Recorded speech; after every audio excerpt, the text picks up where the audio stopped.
Welcome to the intersection of technology, cybersecurity, and society. Welcome to ITSP Magazine.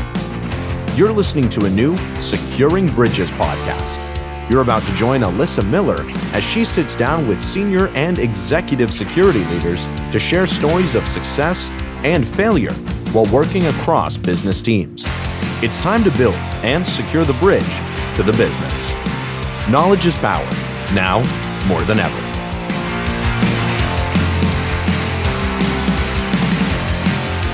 All right, Securing Bridges fans, we are back once again. We have another awesome episode lined up for you. Took the week off last week. You know, it was Hacker Summer Camp, so I was out in Vegas hanging with all the folks. Thankfully came back, tested COVID negative. I'm super happy about that because unfortunately I'm seeing that maybe others weren't so fortunate. So, but we did, hopefully everybody survived. Crazy weather, airport craziness. That was an interesting week. But here we are. We're back with Securing Bridges once again. Amazing guests every week, and this week is no different. And I think I use that line every week, so that's no different either. But, you know, that's what we do. But no, I'm super excited. This is one that I'd been meaning to line up for a while, and it took me a while to reach out to him, but I am really thrilled to say that this week with us here on Securing Bridges, it's Larry Whitseside. Hey, Larry, how are you? Hey, I'm great, Alyssa. I really appreciate you reaching out. I'm excited to have a conversation today. Yeah, thanks. I'm super excited to have you on. I've been following you. I think we've been connected on LinkedIn for a while and whatnot, but your name seems to pop up all over the place in my circles, and it's wonderful. So, but in case your name doesn't pop up in everybody's circles, can you go ahead and just tell us a little bit about yourself? Yeah, so I'm a security executive. Right now I'm chief security officer of a big healthcare company.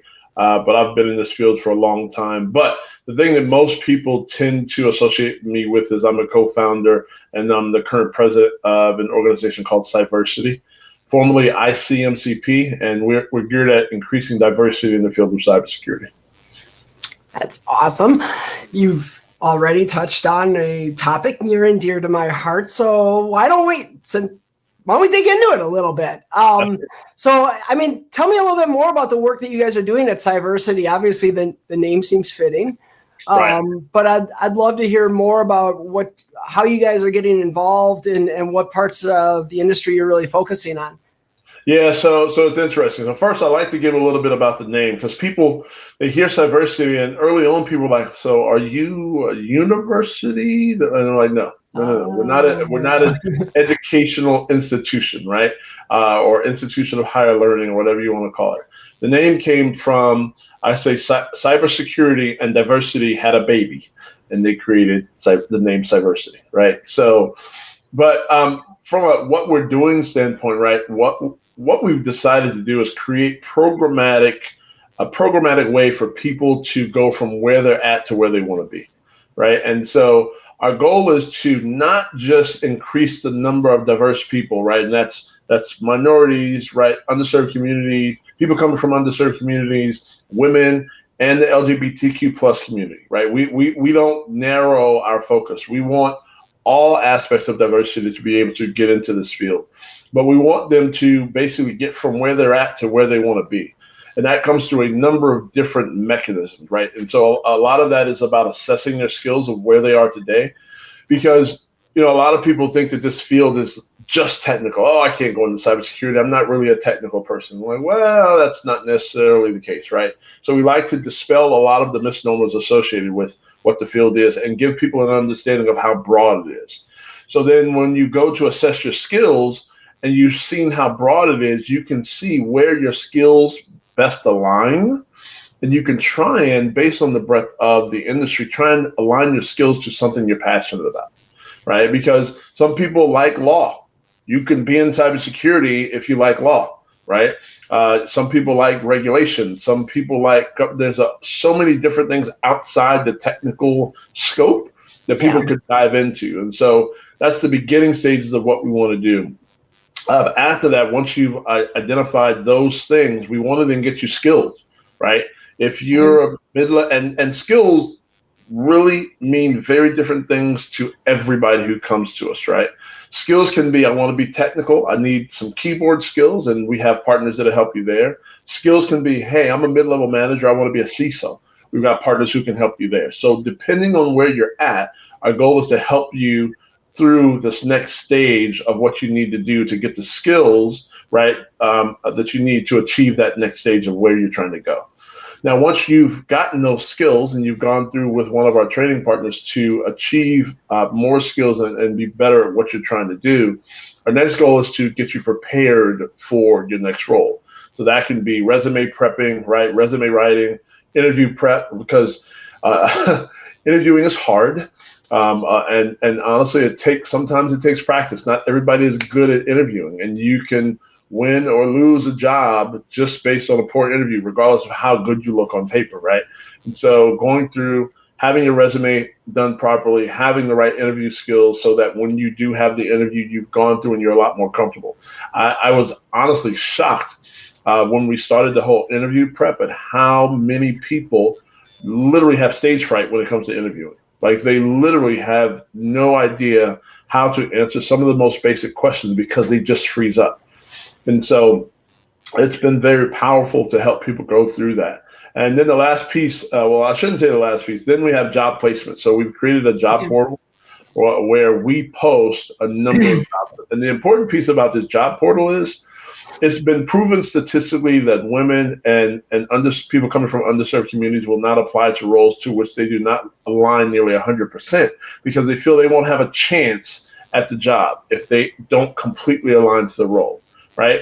And so for us, one of the things that creating the job portal has done and that we try and message is that, hey, for organizations that are putting jobs into our job portal, they are specifically looking for diverse candidates. So the misnomer or remove the thought that you have to align 100%, because in many cases, these jobs are willing to train you. In many cases, right, they are willing because each of these organizations is taking the purposeful step to actually come to us as a source for diverse talent. So it's an opportunity for people, right, the people that we serve in our communities to try and come find jobs that they closely align to, apply to them with the understanding that these organizations are looking for people that come from where they come from, that have backgrounds that they have, and it'll make the path a little easier for them, we hope anyways. The job description thing, right, is one that I think gets on a lot of people. It drives me nuts. I mean, I did some research a couple years ago and highlighted some really just terrible things about job descriptions. And so to your point, when you've got, these underrepresented groups who, like you said, statistically will not apply if they can't check all the boxes. When you got that job description with 45 boxes that need to be checked, you can guarantee you're not going to get diverse candidates. So do you guys work with those employers then who are posting to your portal to kind of address their job descriptions and make them more inclusive? Yeah, so it's interesting, right? And it's having these dialogues with employers who are putting together job descriptions and wanting to post them. It's interesting to hear things that they don't think about. Now, to give them some credit, a lot of talent management, whatever you want to call them, as part of HR, trying to get people are going based off of rules that they have holistically across the board, right? And so if there's a certain salary, it must have certain requirements, right? Now, we know in our field that our salaries tend to be a little higher than those of other like technical fields, right? So I understand how HR has gone down the path of saying, okay, we've got salary bands, and for these salary bands, they must have these requirements. But what I do is when I'm talking to HR, I'm talking to recruiters, I'm telling them, you need to start thinking of cybersecurity as a unicorn. We've got a unique skill set and way of thinking that we bring to the table. And so we try and help them understand that you can't ask for an entry, say that you want an entry-level analyst or engineer and require a CSSP. Those two things do not go together, right?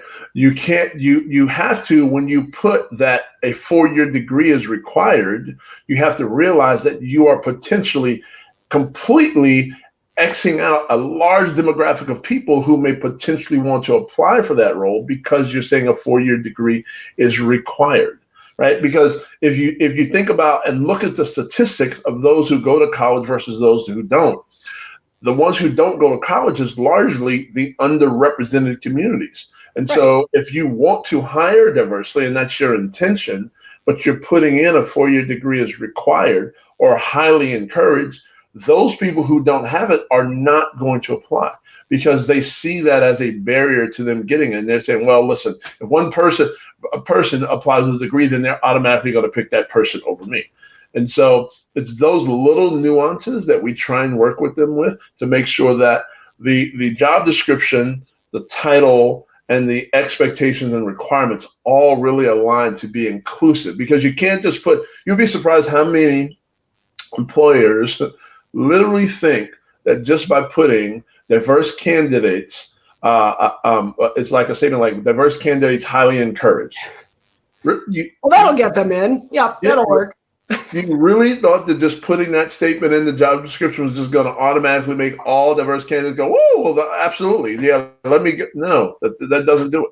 Well, but they put that picture of all their diverse people at the top of the page too, right? And they talk about how important it is. That must solve the issue. Yeah, no, it's not. It's not moving the needle. And we look at the industry, we see it's not moving the needle. Where the needle is being moved is organizations that are being intentional, organizations that are leaning forward, organizations that have recognized they need to do something different. I can't tell you how many times I'm quoting the definition of insanity because I ask an organization, so what have you done to change the way you hire? They're like, oh, well, we put this statement on there, right? And then, we try and partner with one, they'll try and find one HBCU or one, and I'm like, okay, great, you're trying something, but if you're trying to partner with one entity and you put this one statement, but you've still got all these other things on there, you're not really going to move the needle. And I asked, so what have your results been? Well, because they always have a timeline and they're like, the position's important, we can't wait forever, and they end up hiring someone traditional. And it's wild. Like the college degree one is one that always gets me because I don't even understand why employers list it anymore. And here's my reasoning on that. And I've had this conversation with a couple people, and it seems to be the thing that resonates is, look, you say, 4-year degree or X number of years of experience, right? That's how everybody lists it. And the first thing I'll ask them is that really what you mean? Because if someone comes to you with 4-year degree and 0 years of experience, are you going to hire them for that role? No, you're going to see, still want that experience. So why even put the degree in there? Don't even talk about it. If they've got a degree and you want to use that as like, okay, that's great. That's an extra plus for you.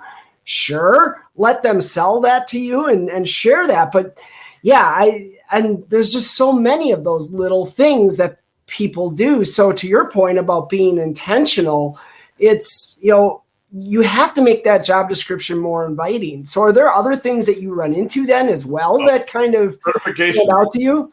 Certifications. And listen, I love all my certification bodies. I love them. I'm friends with, CEOs and many of the board members of all of these organizations. However, we have allowed the industry to make them a precursor, right? Certification's original purpose was to demonstrate aptitude. Period, point blank. Demonstrate aptitude. What they became and have become is a barrier, right? Yeah. Because are there any of these certifications that are free? No. Right? So let's think about that. So if I need to have a certification before I can get the job because it says this certification is required, but I'm underemployed or unemployed trying to get into the field, how do those things come together? Right? Because I can't afford it, because I don't have enough money to get it. But if I don't get it, I can't get in. So right, it's just another hurdle that we as an industry have enabled. And so that's why we as Cyversity, we do a lot of scholarship opportunities, right? We work with a number of different partners. I can't even name all of them to create scholarship opportunities to try and help people get past that barrier, right? But I will say some of the certifying bodies have now also recognized that and started participating in a lot of our scholarship opportunities to give away scholarships and give free training and free testing certificates and so forth to enable people to get in, right? Because that's it, right? If you've got a passion and you find it, getting in is the hardest part. After that, then it's on you to really utilize the resources in front of you. But that getting in piece is always a hard piece. And that's why for us, one of our key linchpins to our organization is our mentoring program. We've just relaunched it as of 1 August, and it's probably one of the most critical components of anybody in their career in anything.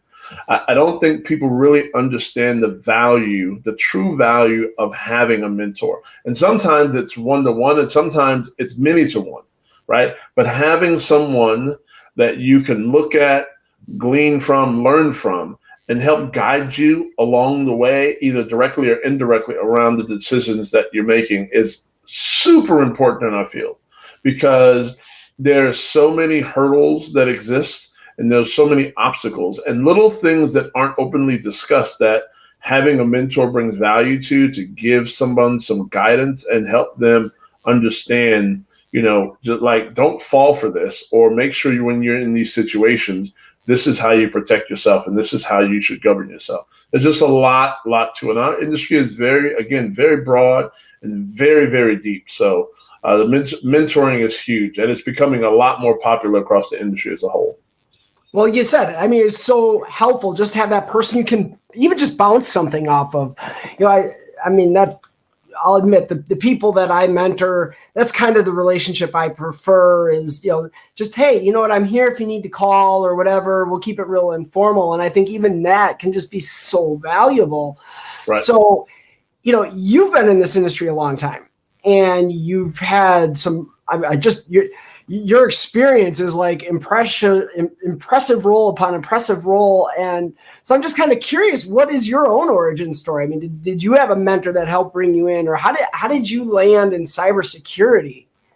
It's interesting. So my story is a unique one in the fact that I had no intention of being in cyber right early on. So I'm a little older, so I'm 50, right? So I graduated college in '94, and I didn't know about security. What I did know about was I had an internship writing code, and I hated it because I got a computer science degree. And writing code in class is fun because I write code specific to something I'm building, and so I see the outcome of what I'm doing. Writing code as a profession, right, in a big company, not so much. Right, I was part of 500 million lines of COBOL, right, and so exactly that was the exact same thing I said. And you said the magic word. Oh God, it was painful. It was extremely painful. And I was like, I don't like any part of this, right? And sitting in front of a monochrome screen for 12 hours a day, and it was just not fun. But then what they said when I was going to quit, they said, well, how about you compile and try to break the modules? I was like, I like breaking things like that. That works. That fits my mindset. And so that's what got me just thinking down from a security standpoint of just how do I break things? And that starting that path, when I then went into the military, I got my commission coming out of college, and I had no intention of going to the military either, right? My grandfather, he's a Tuskegee Airman, God rest his soul, and he was the one pushing me to go in because he wanted me to be a pilot. And his exact words, and I quote, are, "Baby Larry," and they call me Baby Larry because my father was Larry Sr. and I'm Larry Jr. So he says, you know what? That technology thing is going to go away. They're always going to need pilots. And I was like, okay, Grandpa. It was half right? Like, we need pilots now more than ever.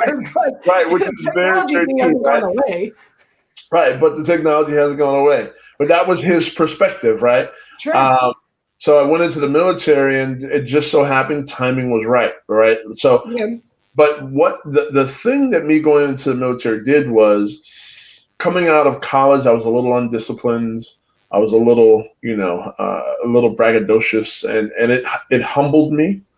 It taught me leadership, and then I was fortunate enough to get probably one of the best bosses that you could ever hope to have, and a captain named Amanda Gladney. And she and I are still friends to this day. And she, as a black female officer in the military, helped me understand what that was, what being a black officer in a leadership role was, and what the expectations were of not just being an officer, but of being a officer of color, right? And so that sort of changed things for me, and that began to have me look at things differently. And so as I transitioned into cyber in the military, and it wasn't even cyber at the time, it was information warfare and information security. But as I transitioned into that field, I began to understand. And though she wasn't necessarily directly in that field, just the guidance that she continued to give me on leadership was super valuable. And this is why I tell everybody on a regular basis when I talk about mentors, a lot of people think that your mentor has to be in the same field that you're in, right? Mm-hmm. I've got 5 people that I consider mentors today, right? There's only one of them that is in the field of cybersecurity. I have a lot of friends that I go to and we talk about, a lot of peers across the industry that we mentor each other. But from a pure mentoring standpoint, 2 of them are in the industry. The other 3 are outside the industry. Right, but I go to them because when you think about mentorship, there's leadership, there's all of these different aspects of things that you need to know as you are growing as a person and as a professional in your career. And so, but then what happened was 9/11. When I was working at the Pentagon during that time, and by the grace of God, I did not go to my Pentagon office that morning. I went to my office in Arlington and Roslyn. And then everything happened, and that was a hot mess. And I didn't see my wife and kids at the time for 3 days because of everything that was going on, and it was crazy. And I decided in 2002 to separate. I was like, I'm not a lifer. I'm not going to do this, and I'm going to separate. So I went into private sector, and private sector was another opportunity of growth. It was okay. Wait, this is very different. Right? You don't have. So one thing that I learned early on that we just don't do as an industry, and it continues to this day, unfortunately, is career path. Right? When you're in the military, you've got a lot of structure. Yeah. And you coming out of the military, your expectation is, okay, these are million and multi-million dollar and multi-billion dollar companies. Well, of course, they're going to have some structure. There's no structure.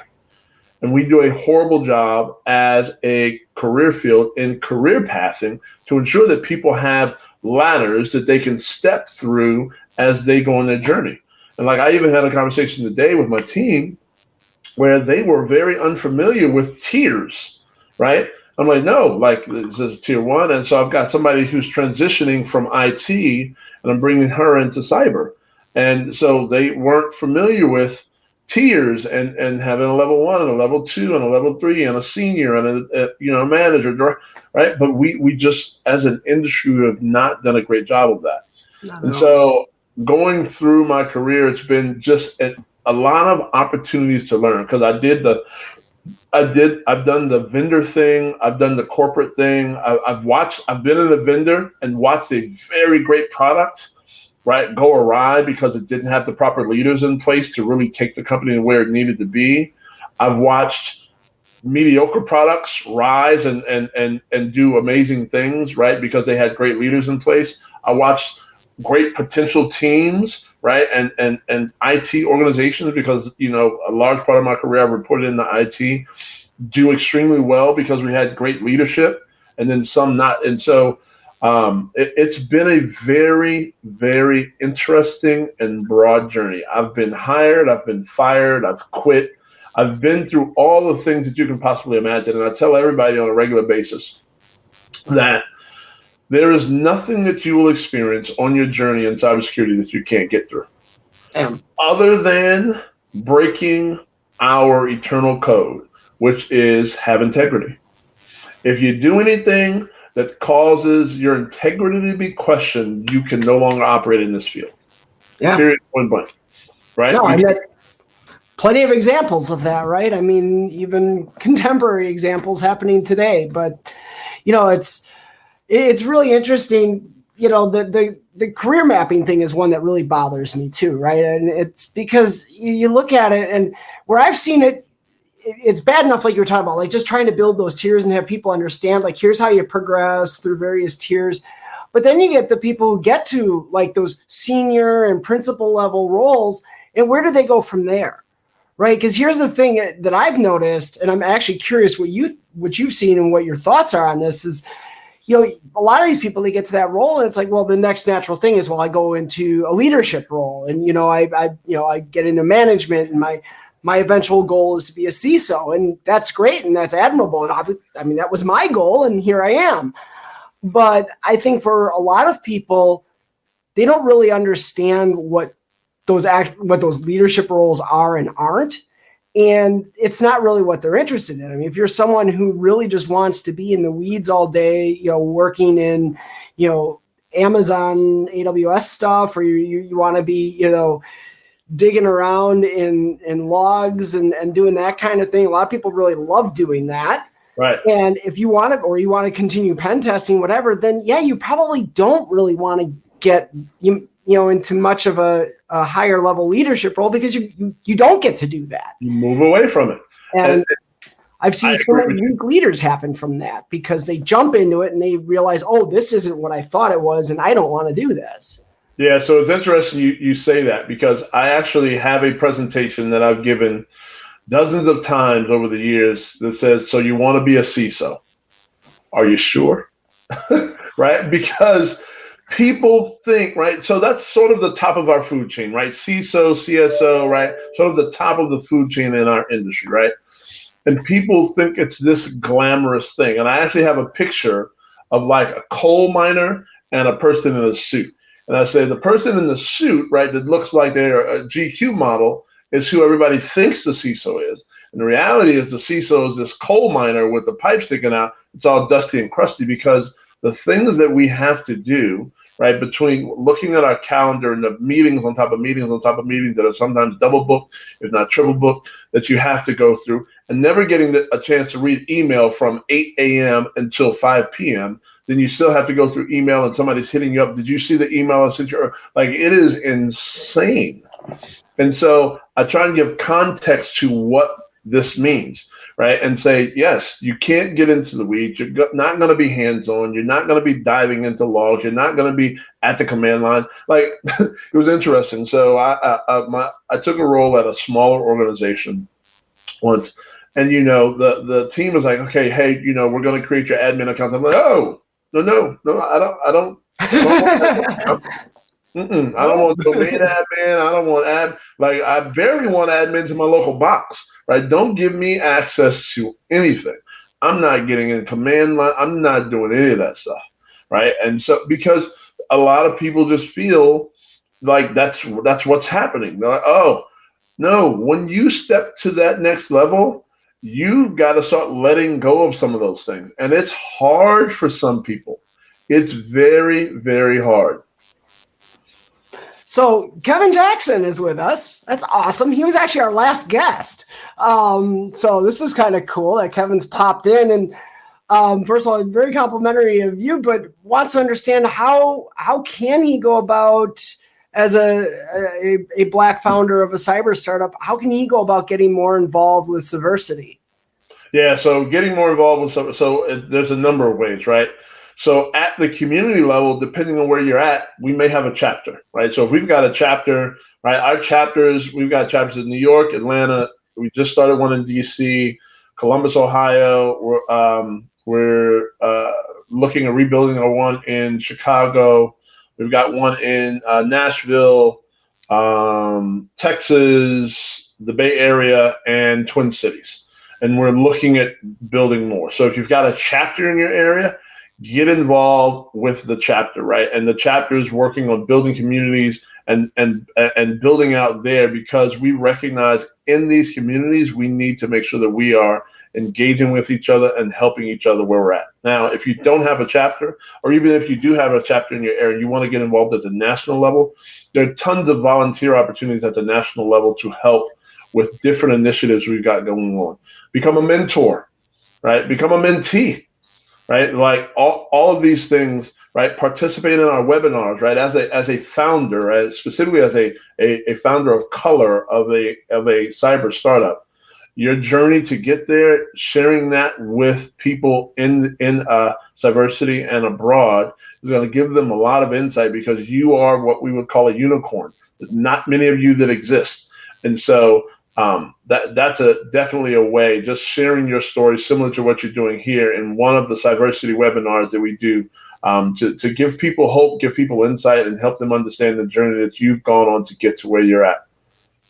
So I know that was kind of like an abrupt shift, but there was a reason for it because we were talking leadership, and what you just touched on is something that I think is crucial, right? I mean, for those of us as we get into leadership, we do have that opportunity to shape how the industry is moving and how we're introducing diversity and everything else. It's within our control.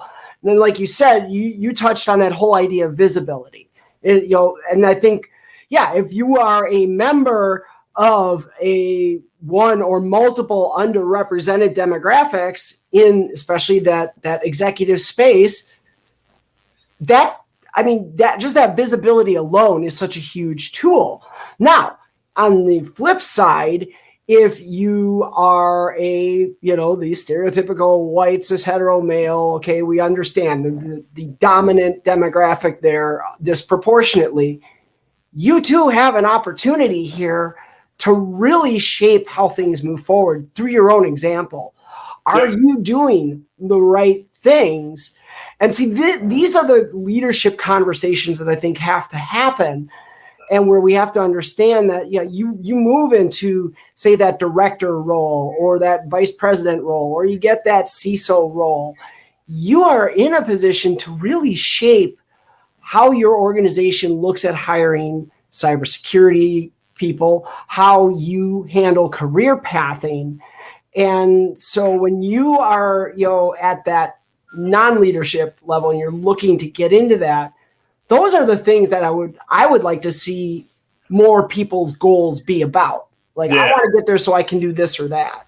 Yeah. So I'll tell you. So I'll give a couple of things there. So number one, if you think about any aspect of any challenge that any nation, underrepresented group, community, or whatever has faced, women's rights, the right, anything you can think of, there's never been a change that's happened when it's only the impacted party or impacted group that's standing up, right? So that alone tells you that allyship and those outside the impacted community have to stand up and lean forward, right?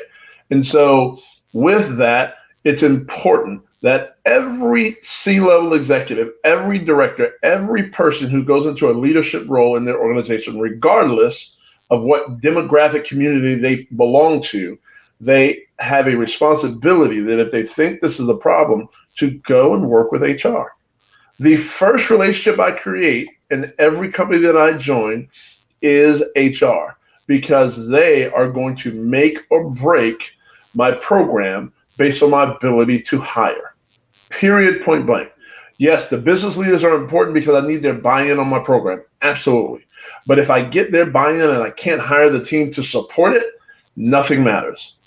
So going for every single person that gets into a leadership role in cybersecurity, you've got a responsibility to go and begin working with your HR team to level set, right? Help them understand that we are unicorns. Help them understand that you can't salary band us like you do everything else. It's imperative that happens, right? And for me, I started, as I've gotten on stage over the last 3 years, I started talking about this one fact because that's an aspect of individual accountability that everybody can take. Because everybody's always like, well, what can I do? Oh, how do we make this change? Here's something that you as an individual can do in your organization that you work for today, tomorrow, or next week, right? It's an easy step forward.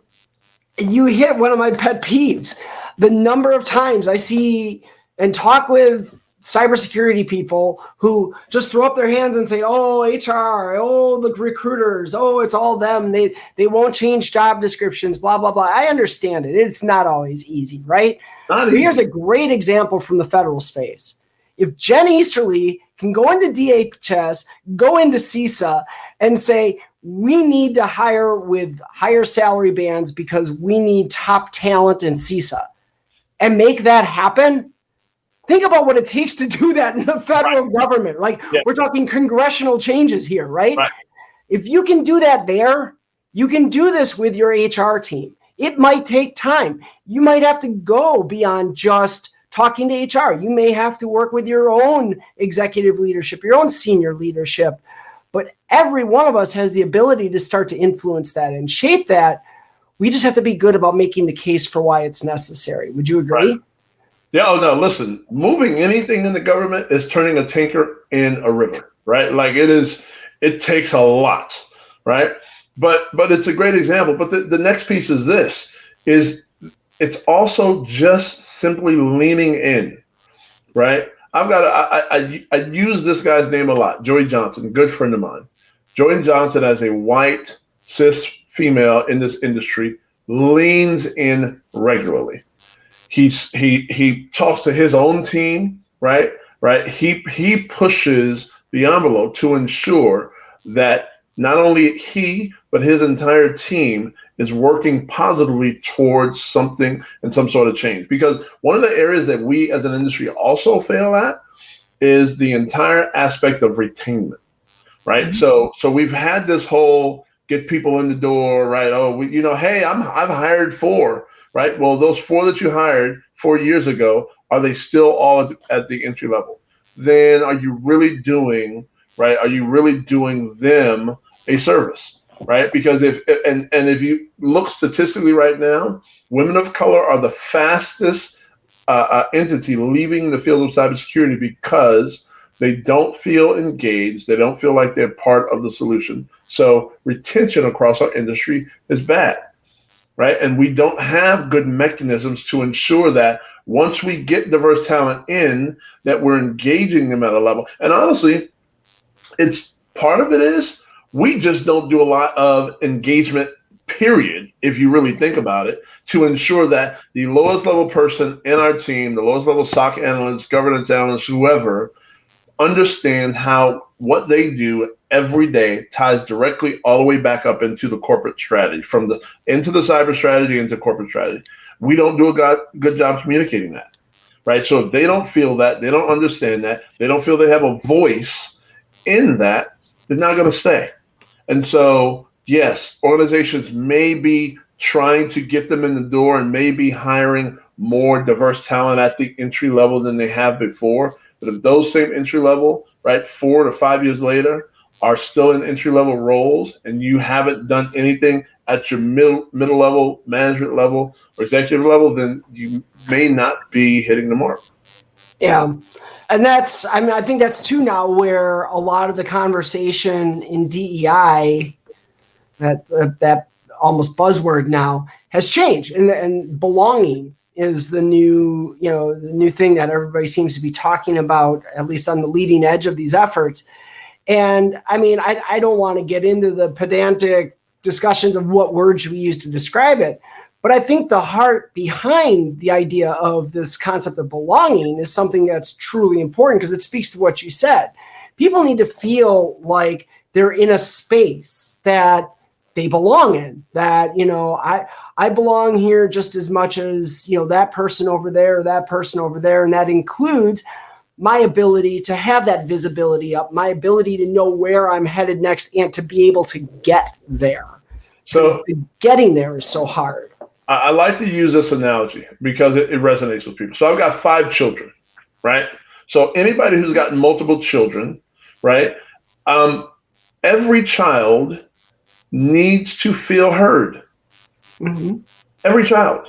If you have multiple children and you ever choose purposely to not let one child feel heard, the emotional impact, and everybody who hears this, like, begins to imagine what that is, whether they are one of multiple children themselves or whether they have multiple children.